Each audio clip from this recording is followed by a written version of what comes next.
Sir के साथ आज हम लोग पढ़ेंगे वर्ब। कल हम लोगों ने वर्ब किया था ना। वर्ब का मतलब क्रिया, थोड़ा समझ लीजिए। मैं हैंडराइटिंग किसी में ध्यान नहीं दे रहा हूं आप लोग के लिए।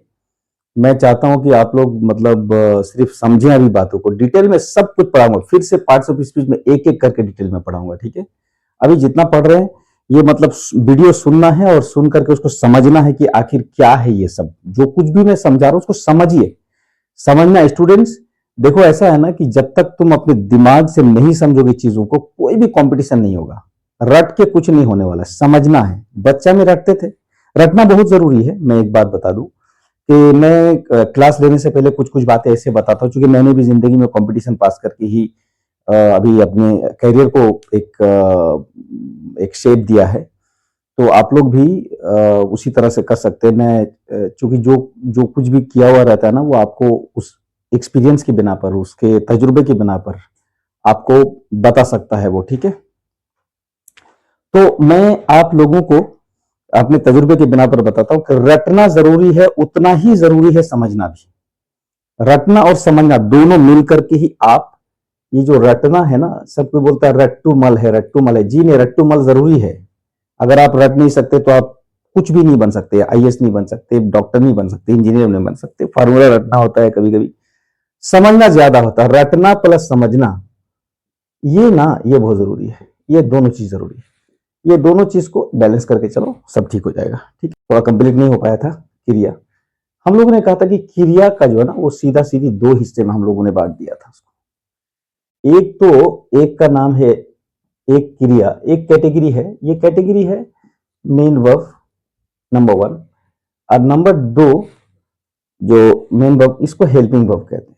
हेल्पिंग वर्ब क्यों कहते हैं ये भी समझ लीजिए। हेल्पिंग वर्ब ये हेल्प करता है, ये हेल्प करता है। कौन सारे हेल्पिंग वर्ब में? इज है, आर है, एम, वाज, वर, ठीक है, डू, डज।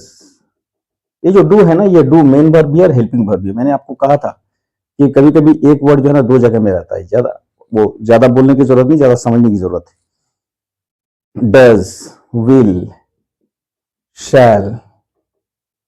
शैल, शैल का यूज अभी नहीं हो रहा है।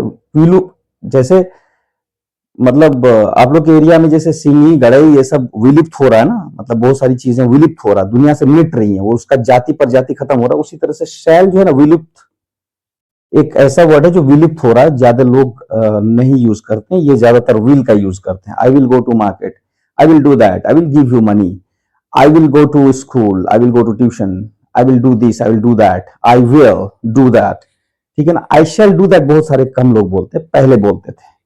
पहले का ग्रामर के हिसाब से शैल जो है ना, वो काम होता था कि मतलब आमतौर पर हम कोई काम करेंगे फ्यूचर में, उसको दर्शाता था ये शैल। लेकिन अब वो कोई काम अगर जरूरी है, जैसे मैं जाऊंगा तो आई शैल गो, और मैं अवश्य ही जाऊंगा तो आई विल गो, तो वो सब अभी ध्यान में नहीं रखना। ये छोटी छोटी बातें हैं।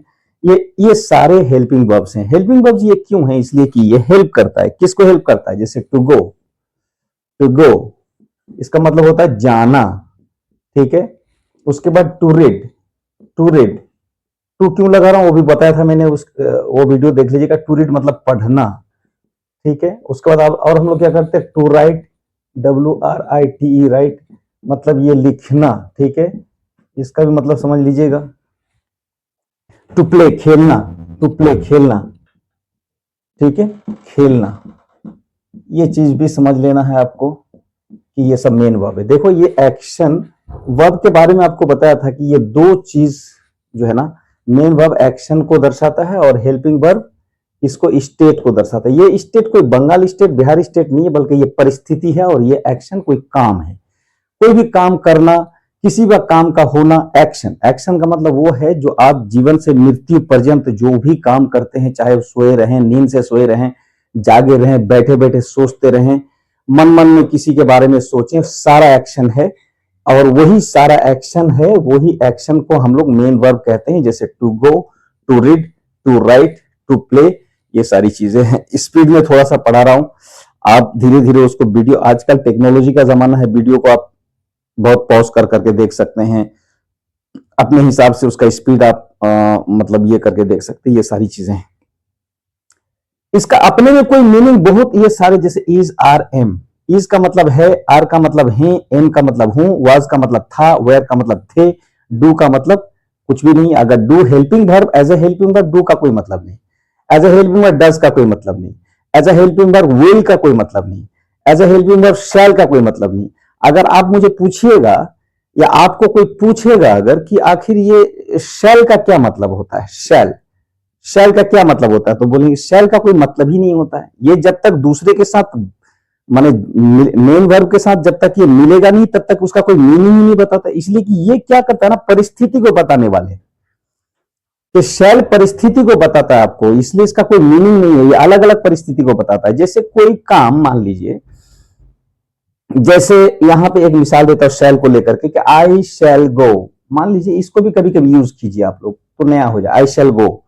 तो गो का मतलब जाना, मैं शैल का मतलब मैं कुछ नहीं बता सकता, सच पूछिए तो, कि मैं जाना नहीं, ये गो का मतलब होता है जाना। लेकिन कैसा जाना, कौन सी परिस्थिति वाला जाना, कौन से समय में जाना, मतलब फ्यूचर में जाना। तो फ्यूचर में जाने को क्या कहते हैं, मैं जाऊंगा, आई शैल गो। या फिर शैल की जगह में विल लगा दो, क्योंकि आजकल ज्यादा विल लगते हैं, तो विल लगा दो, तो आई विल गो, आई विल गो, मैं जाऊंगा। कहां जाऊंगा, तो यहां टू लगा के उस जगह का नाम लिखा दो, या तो मार्केट कर दो, market, I will go to market, to लगाना है, मार्केट मतलब मार्केट तक जाऊंगा, मैं मार्केट जाऊंगा। या फिर स्कूल लगा दो, यहां पे कहीं भी जाओगे वही लगा दो, या ट्यूशन लगा दो, ट्यूशन लगा दो फिर यहां पे, या फिर टू हाउस लगा दो। होम के, होम से पहले टू नहीं लगता, अगर होम लगाना है तो टू नहीं लगाना, आई विल गो होम लगा देना है। ये एक्सेप्शनल केस है, इसको थोड़ा याद रखना। तो समझ गए, मतलब विल का यहां पे अकेले कोई ये नहीं है, ठीक है, ये हो गया। मेन वर्ब उधर रहने दीजिए, इधर मैं थोड़ा सा मिसाल देकर बताता हूं। आखिर ये हेल्पिंग वर्ब क्यों कहा जाता है इसको, और हेल्पिंग वर्ब हम लोग इसको बोलते क्यों हैं, इसको आम जुबान में समझिए, एकदम आम बोलचाल वाले भाषा, गांव देहात में जो भाषा बोलता है मैं वही भाषा प्रयोग कर रहा हूं आप लोग के लिए, आप लोग के समझने के लिए। स्त्रीलिंग पुल्लिंग भी उतना ध्यान नहीं रख रहा हूं एकदम, ताकि आपके साथ में कनेक्ट हो सकूं और आपको मैं समझा सकूं, आपके दिल और दिमाग में उतर सकूं। ये जैसे मान लीजिए कि एक है गो, ये टू गो क्यों लगा, टू गो, टू गो का मतलब होता है जाना, ना हुआ, पढ़ना हुआ, ये पढ़ना नहीं है पढ़ना है, पढ़ना हुआ, लिखना ना, खेलना ना। तो ये जो नाना नाना आ रहा है ना, उसीलिए यहाँ पे टू आ रहा है। टू जब भी आ गया तो समझ लेना कि ये बेस फॉर्म है, वर्ब का बेस फॉर्म है। इसके बाद में एक और फॉर्म बताऊंगा, उसका क्लास यहाँ पे 5-7 मिनट का क्लास कर करके आप लोग को बताऊंगा मैं, ठीक है। तो अब यहाँ देखिए, वो बाद में बताऊंगा कि ये टू गो और भी क्लियर हो जाएगा थोड़ी देर में।